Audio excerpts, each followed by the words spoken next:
What's up, guys? Welcome into Above My Pay Grade. My name is Eric. I put a little compilation video together for you guys. It's by a guy named Preston Pysh. I will link to the video and his channel in the description. He's a great macro thinker, and I think that this is one of the best explanations in layman's terms to explain quantitative easing and a lot of the economic problems we see today. He explains it in the game of Monopoly, which I find everyone can relate to. Once again, I'll link to it in the description below. I've included a bunch of charts in reference to what he's talking about, so make sure you watch closely, and let me know if you have any questions in the descriptions. Let's get to the video. Presentation with this story about Monopoly. And I said, I want everybody here to picture that we have two Monopoly boards. You got 4 people playing on this board over here, and you got 4 people playing on this board over here. And each of them have their own central banker that's adjusting the money supply in the game. Like everybody, one of the players typically is the banker and also a player in the game. But let's just imagine that there's a 5th person there on each table that's adjusting the money supply. And the thing that makes this scenario different than most times when people play Monopoly is the players on this board can go over and buy the properties off of their own board or the other board.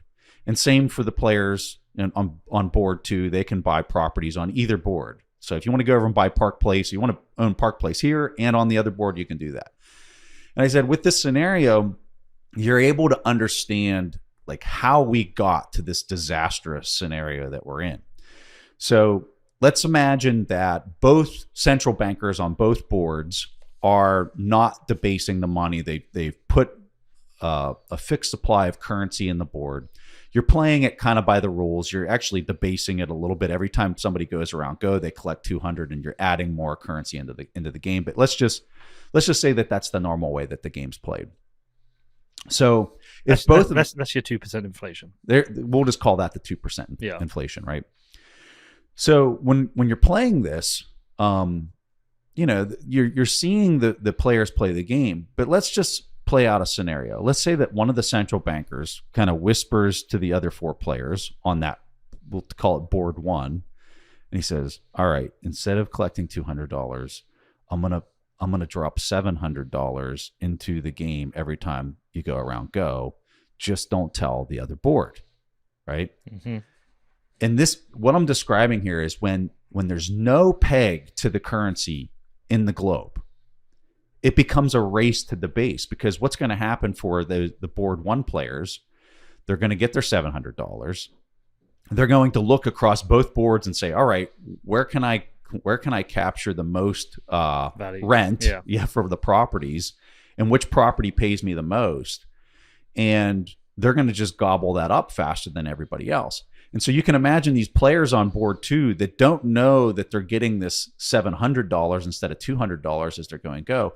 All of a sudden, those 4 players from board 1 just keep showing up over on their board, and they're just gobbling up all the property. And they're like, what the heck is going on, right? Well, it doesn't take long for the players on board number 2 to realize, like, why is there so much currency from board 1 coming over here? And so they kind of like lean into the table and they're like, I think they're cheating over there. And the only way we can compete is if we try to cheat as well, right? And so they look. Just real quick, to put this debasement in perspective, since the dollar is the world reserve currency, if the Federal Reserve is allowed to print dollars, but other countries aren't keeping pace with that printing schedule, and there's no set exchange rate for dollars and yen or ruble or whatever the currency is, the Fed can just print money and go buy assets overseas. Hence why if one game of Monopoly is getting more money, they can go to another game or another board, or in this case, another country, and buy assets just from printing. So other countries are forced to print as well, thus the debasement. Hopefully that makes sense. Back to the video. Get their central bank and they're like, all right, you got to match that, or we need 1,000 added into the game every time we pass go. Don't tell board one.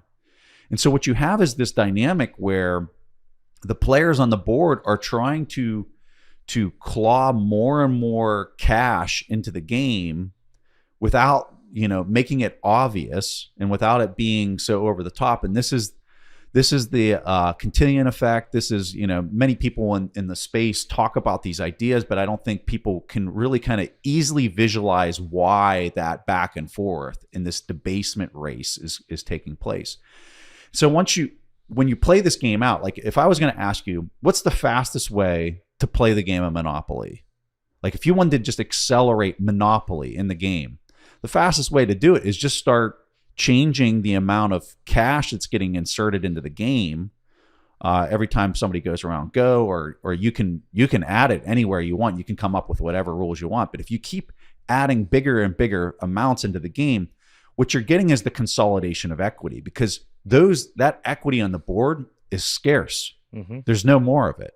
Just like oil, or like you can dig more oil out, but the infrastructure is the thing that's limiting how much of that can actually be dropped into the market without, more infrastructure growth in that particular area. Real estate, especially in cities. Why is the real estate exploding? Michael Saylor goes into like this whole idea of inflation being a vector.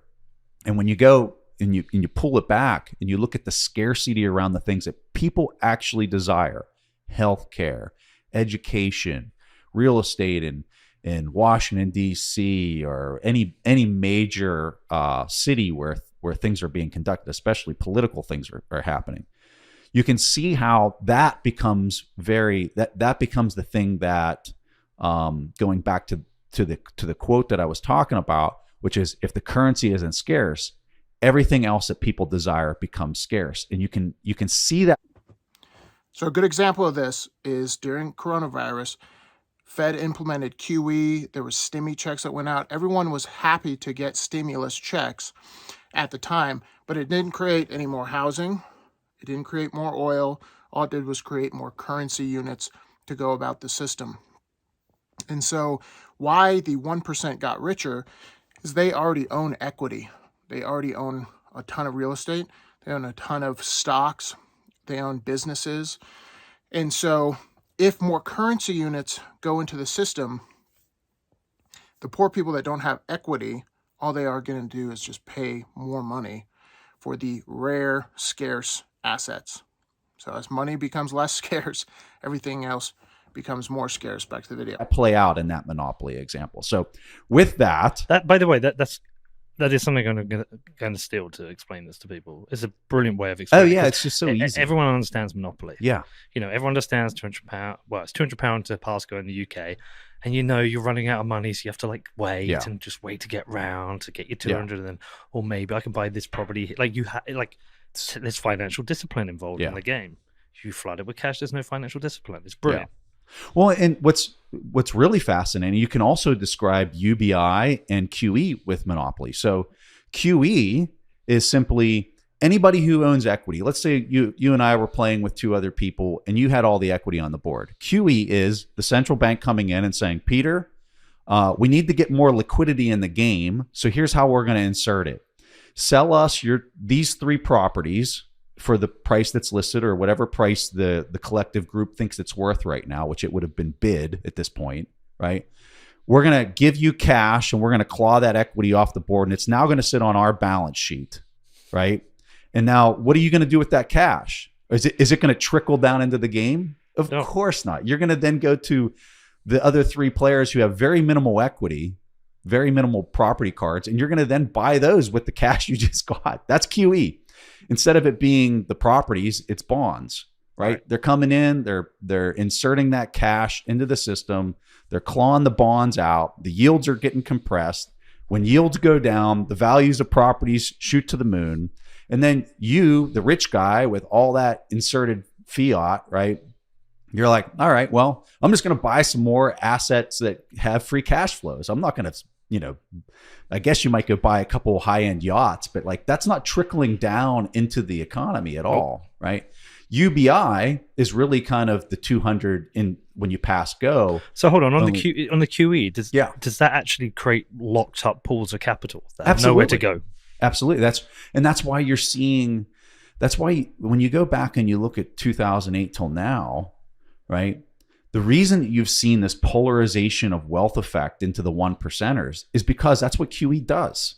QE is this idea, this academic idea that if we put cash into the system, it'll just trickle on down into the lowest levels. And it doesn't. It just. But is it really that, or is it like a temporary stopgap to stimulate the market and kick the can down the road, knowing the problem still exists? Like, surely they know this themselves. Well, and think about it. If you're gonna do this, it does kick the can. It does get the economy going, and it does it in a way where nobody even understands what the hell just happened, right? And I think that's the real important part is they're able to do this where because it's total market manipulation in the fixed income space, period. It just sounds to me, it's like a tightening of the elastic band. It gets tighter. Absolutely. Tighter, ping. That's exactly right. All right. What's the UBI one? So on the UBI front, so the same idea, you got to get liquidity into the game. Yeah. Everybody you're having consolidation in the game into Peter's hands. You own everything, right? Danny and Jeremy are broke. And me, yeah. You could say that we're the other three players. But I want you to pay rent when you land on my property. Every move I make, it's cash flow, or it's cash that's coming out of our pocket straight into yours because you hold all the equity on the board, right? Uh-huh. And so the UBI is, how do we convince these guys to keep playing this game? Because obviously when we were doing the QE, it became very obvious that you were the beneficiary of that and we were the chumps that still sat at the table, right? UBI is, well, let's just hand out $500. Just stop the game. Everybody gets $500. Now go. But you had no reset of the equity. No. Right? And so as we keep playing, yeah, we have cash right now and everybody's happy because they can breathe again. But as we roll the die and we go to the next, he's got 4 hotels on that. All my $500 goes straight to Peter McCormick, right? You have to keep providing it, providing it. You don't get a debt jubilee until the equity and the ownership of the assets explodes. Yeah. Okay. And so when I look at Bitcoin and kind of the direction that all of this is going, the thing that really explodes in the end game of all of this is the debt blows up. Yeah. So all these people that are sitting on that debt and thinking that they're sitting on an asset when inflation is 8% and it's yielding 3%. So when he's talking about the debt here, he's talking about government treasuries and bond yields. If people look at bonds and government treasuries as an asset, but if inflation's at 9, I made a video about this the other day, if inflation's at 9 and the yield is 3, there's a delta of 6%, meaning they're losing money. And he's going to go on to talk about cash. If you're holding cash, you're definitely losing 9 and not 6 because you get that 3%. But eventually, the game of musical chairs with taking on more debt to pay off the old debt isn't going to work anymore. Why? Because people won't have faith that the government is actually going to pay their debts with dollars that are valuable. The government will always pay its debts. The question is, will people even want the dollars that they're paying them back with? Right? So that debt market is what he's talking about blowing up. Like, people won't want to buy bonds or treasuries anymore. Back to the video. Or negative 5% by holding it. That's a liability.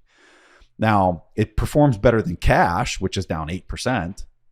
But that's the thing that really kind of blows up in the end, is all those debt promises can't get serviced if, and this is the big if there's a new currency that can be trusted and actually inserted into the game that everybody starts trusting more than the. Hope you guys enjoyed that. Hope it was educational. Hopefully the charts helped. Like I said, the links to the full video will be in the description below. But the biggest reason I started my channel is exactly what this guy's talking about. A lot of people blame Wall Street. A lot of people blame politicians. And yes, they have a part to play in this game of Monopoly. But the problem is the fiat currency. The problem is that the temptation exists for it to be distorted. And if that option is there, it will be distorted every single time. So unless we get on a hard money standard, like we used to be on the gold standard. And a lot of people, including myself, are huge fans of Bitcoin because it's outside of government control and it's something that can be trusted across borders. The dollar is losing that trust because we took back treasuries that Russia owned. So a lot of people are trying to de-dollarize. So what is there that can be trusted across borders? I think the answer right now is Bitcoin. Let me know what you guys think the answer is in the comments below. Thanks for watching. Thanks for listening. Share this with friends and family. I'll see you guys in the next one. Peace.